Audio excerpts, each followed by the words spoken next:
Hello Child Care Wear fans. My name is Thomas Gage and welcome to today's training called How to Guide for the Emergency Plan. I'm with Child Care Wear. I'm the Emergency Preparedness Coordinator. A little bit about Child Care Wear is we are a resource and referral agency for child care centers. Our office covers 13 counties in the state of Arkansas. We provide different trainings and resources. Let me start off by kind of explaining my background and how it got me to where I am today. So about 13 years ago, I enlisted in the United States Navy and was stationed aboard the USS Germantown. The USS Germantown was a marine transport ship. So during that time aboard the ship, I responded to fires and medical calls. After I got off of active duty, I moved back to Arkansas and I started my journey in college, but I also joined a volunteer fire department. So for about 6 years, I also responded to fire and medical calls just like I did when I was on active duty. While I was in college, I attended Arkansas Tech, where I gained my bachelor's degree in emergency management. One good thing about my bachelor's degree is I had to take a class on emergency planning. So as a project, I got with the director of the child care center that my son attended, and I did a massive, in-depth, detailed emergency plan, kind of like what we have to do for licensing as a requirement. Put all that stuff together, and it landed me a job as the Emergency Preparedness Coordinator for Child Care Wear. I've been with Child Care Wear since the summer of 2019. As we start this training, what I invite you to do is to go ahead and retrieve the license required emergency plan and have it out in front of you. We will add a link in the description to where you can pause the video and you can pull up that plan and you can actually look it over, follow along in the presentation, and I will go over step by step on how to fill out the emergency plan. That a lot of directors, a lot of employees look out and think it is so overwhelming, but in all actuality, it's pretty simple, and that's what I'm here to do, is to simplify it and aid you in completing this plan. Okay, so as you open up your plan, the very first page is going to say Child Care Emergency Plan. The line above is going to have the name of the facility. That, of course, is the name of your facility. This plan is in compliance with the minimum licensing requirements, section 1200, safety 12.1 and 12.2. Of course, as years go on, the plan may stay the same, it may change a little bit, but as of right now, it is 1201.1 and 1201.2. Just as a quick reference, the list below provides direction in a particular situations, refer to the sections indicated for specific procedures, and this right here just talks about the different types of evacuations: immediate evacuation, evacuation and relocation, and shelter in place. Under each of these, it explains what each evacuation is, whether it's smoke in the building, hazardous spill may cause you to relocate, or shelter in place as far as a disaster that happens that it's unsafe for you to move around. Continuing under the quick reference, the emergency evacuation pack is located at, I also want to add to this training that when you pull up the emergency plan that's in the link, what you will need to fill out is highlighted in yellow. For this training, anything that is written in orange and underlined is the same spot. So I just want to add that on to kind of link the two PowerPoint presentation and the plan that you can download and print out. Continuing with the quick reference, you see here it says emergency evacuation pack is located at the location where it's kept. That's going to be where you keep your emergency pack in the event that the director's not there, the assistant, whoever's in charge is not there. Somebody can grab the plan and they can say, hey, the emergency packs are kept in XYZ location. Okay. Going down to the third paragraph, children with special needs will be attended attended by a special or specific staff or group of staff. So you would put, if you have somebody with special needs currently in the center, who that one would be. The thing to remember though is even though you do not have somebody with special needs in your center currently, you may have somebody, you may have a child who breaks a leg or winds up getting sick or something like that, or they have some type of medical condition that they need special needs. You need to designate somebody in the location for that task if you currently have it or it arises. If you turn the page, when it starts talking about evacuations, you can read through this. There's not really anything to fill out, but you need to read the plan thoroughly and be familiar with it to kind of let you know what to do. So during the evacuation, there are several hazard situations that could call for an evacuation. Most common would be a fire in the facility, rising flood waters, or an evacuation issued by a police, law enforcement, a local agency. The thing to remember is any of these could happen at any time, and it could be spur of the moment.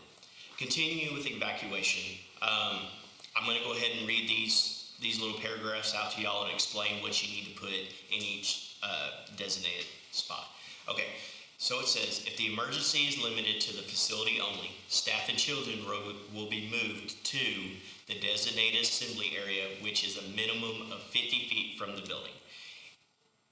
In this first paragraph, the designated place where you join at for a fire or something like that, where you have to move out of the building, that's where this location should be.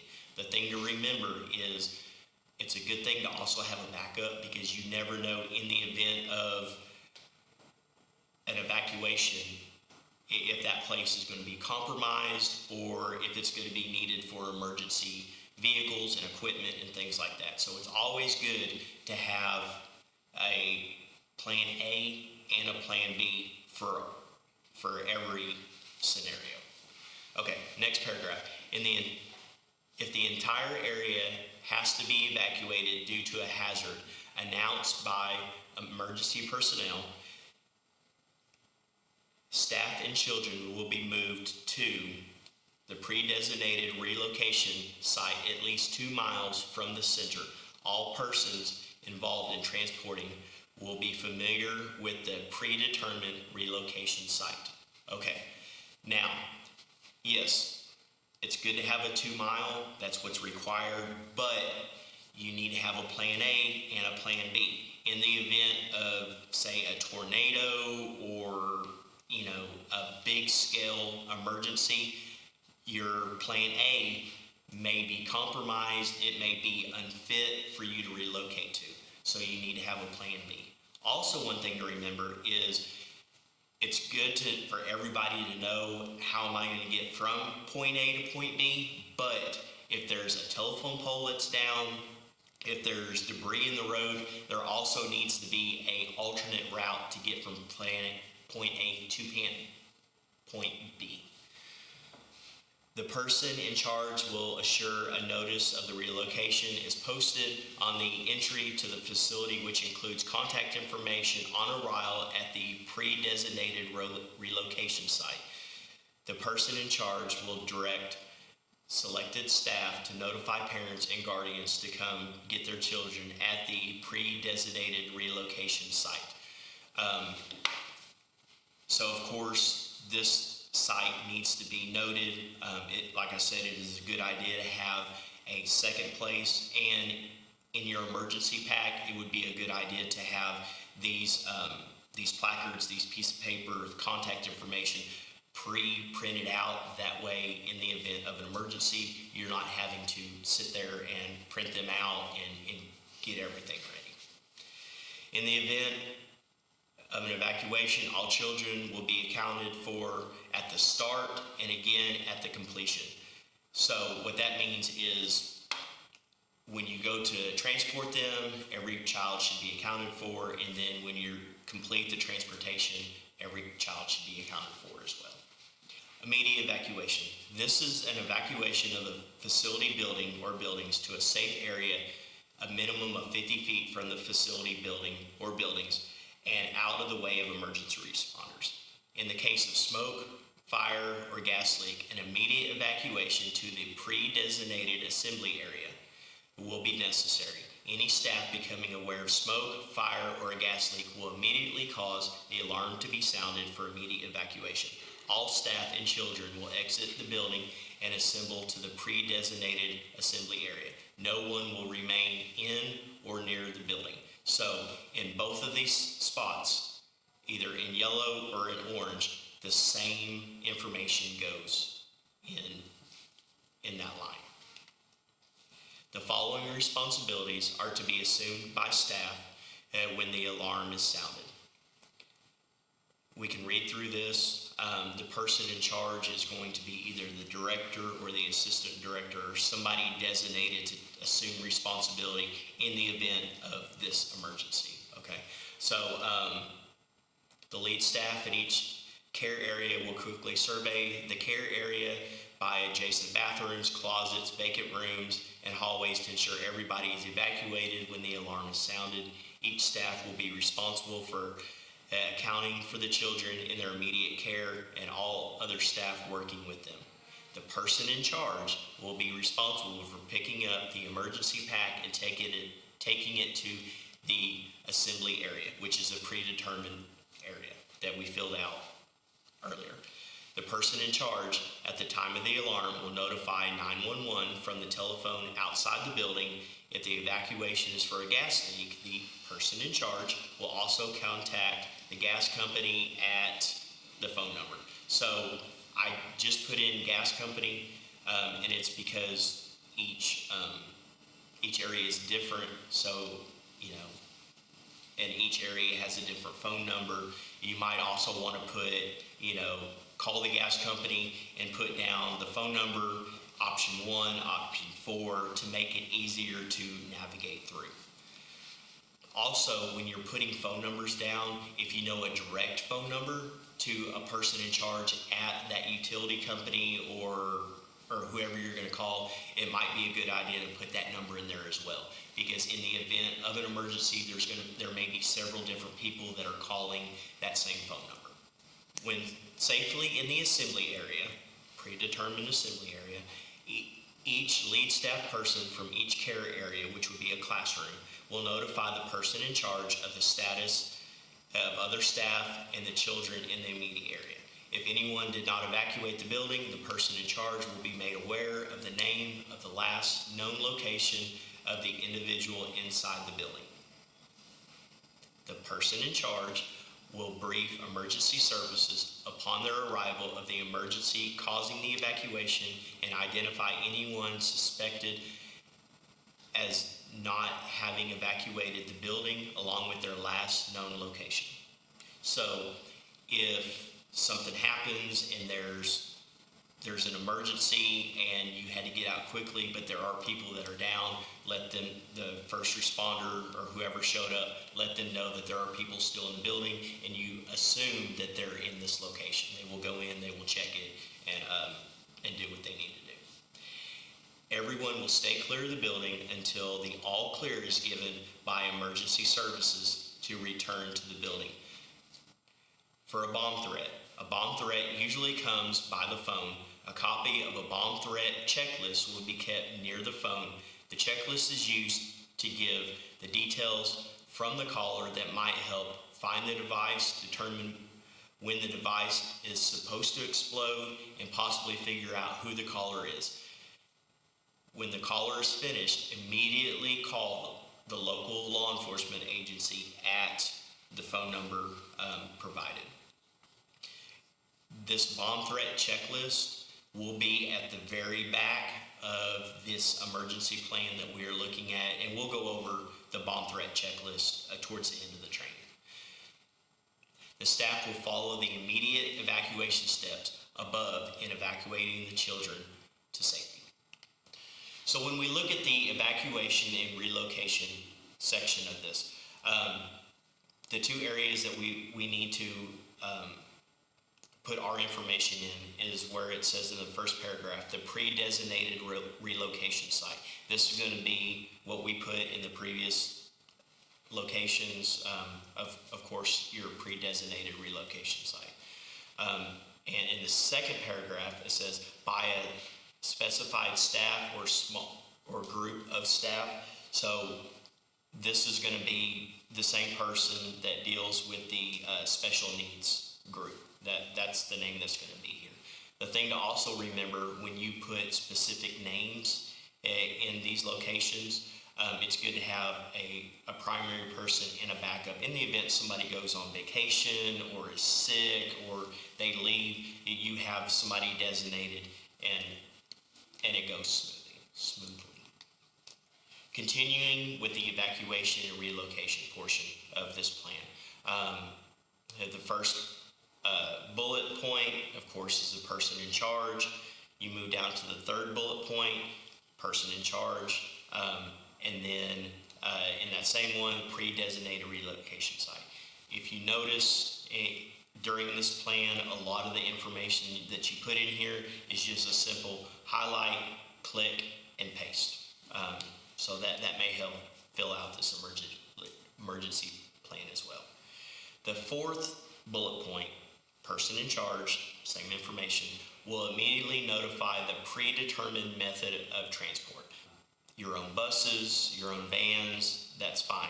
If you have to communicate with a school or a church or your city to get transportation here, that's where that information goes. Moving down to the next bullet point, person in charge, same information. Next bullet point, pre-designated relocation site and person in charge. Shelter in place, as we're looking through it, your first paragraph, first line you're going to fill out is person in charge. So, of course, same information. In the event of a tornado warning, staff and children will move to a previously designated safe room or to an interior hallway. Very important to have this information in there. And if you do any changes to the layout of the child care center, you add on, you remove walls, you put up different walls, this information needs to be updated as soon as possible in the event that somebody has to come in and help y'all after the event, that it's easier for them. Moving down the fourth and fifth bullet point, person in charge and person in charge.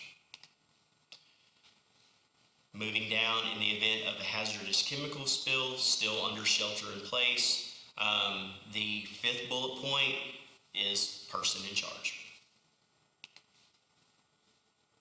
Then it goes over in the event of an earthquake. There's nothing really to fill out here. Like I said, go ahead and read over it and be familiar with, what you do in the event that everybody's indoors or outdoors. But there's nothing really to fill out under the information on the earthquake. Like I said, there's not really anything to fill out under shelter in place with the armed intruder or hostage situation, but like I said, it's good to know this information and read over it. Okay, radiological emergencies due to nuclear power plant accidents. Some areas are going to have a nuclear power plant. Some places are not, but I want to remind you, if you have a large production facility in your area that has hazardous chemicals and things like that, it's also good to fill this out even though you're not around a nuclear power plant. So first bullet point, remain inside the building until directions are received from emergency services personnel on evacuation routes. In this line, you're going to put what your local radio stations are, a phone contact with the local emergency services or law enforcement. You always need to update this in the event of a radio station changing, or you have new contacts with those different areas. Going down to the fourth bullet point, person in charge, and the last one, staff will stay with the facility until the person in charge gives directions. Missing child. First paragraph, first line, the person in charge. Also, second paragraph, person in charge. So that same information will go in the first, the second, and the third paragraph. When you get down to the bullet points, call local law enforcement at the phone number. Looking underneath the bullet points, the person in charge, that information will go there as well. Okay, now under communications, there's nothing really to fill out here, but these are some tips on different types of communication and what to do. So always have a backup form of communications. Thing to remember when there's a large scale emergency, cell phone lines may be down because everybody's going to be making phone calls. Think about two-way radios that have a range up to 2 miles. That way, if you evacuate to that 2 mile, then you can still communicate with, with from point A to point B. What is your alarm system? So, do you have a separate one for fire, tornadoes, earthquake, etc.? And will your staff know what to do in that alarm?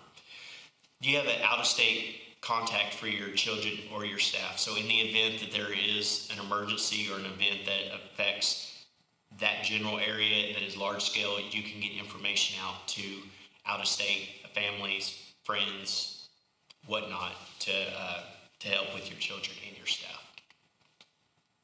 So looking at the page that's titled Memorandum of Understanding.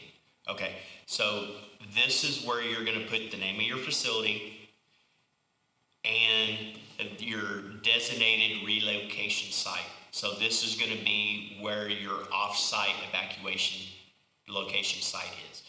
Calendar year 2019, 2020, 2021. Okay, and January 1st of that year to December 31st of that year. When you update your plan yearly, this page needs to be updated as well. This is also kind of a reminder that says, hey, I need to go back through and see if any of the information in the previous part of the plan needs to be updated as well. Going on with the Memorandum of Understanding, all it says is, this constitutes an agreement between your facility name here and the name of the facility you agreed with. So it would be your name of your child care center and the place that you're going to relocate to. Looking down under responsibility of Party B, it's very important that you put the time they open to the time they close, Monday through Friday.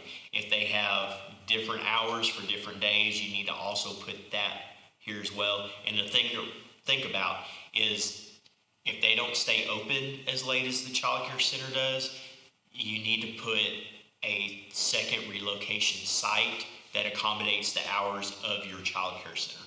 Most schools are only going to be open from 8 o'clock in the morning or 7 o'clock in the morning to 3 or 4 o'clock in the afternoon. So if you open up at 6 o'clock in the morning and something happens at 6:30, your relocation area may not be open and equipped to receive people in the event that you have to evacuate. Memorandum of Understanding, the contact information. On the left-hand side, it's going to have your name, your facility name here, the point of the contact of the person in charge, their title, telephone number, fax, and email address.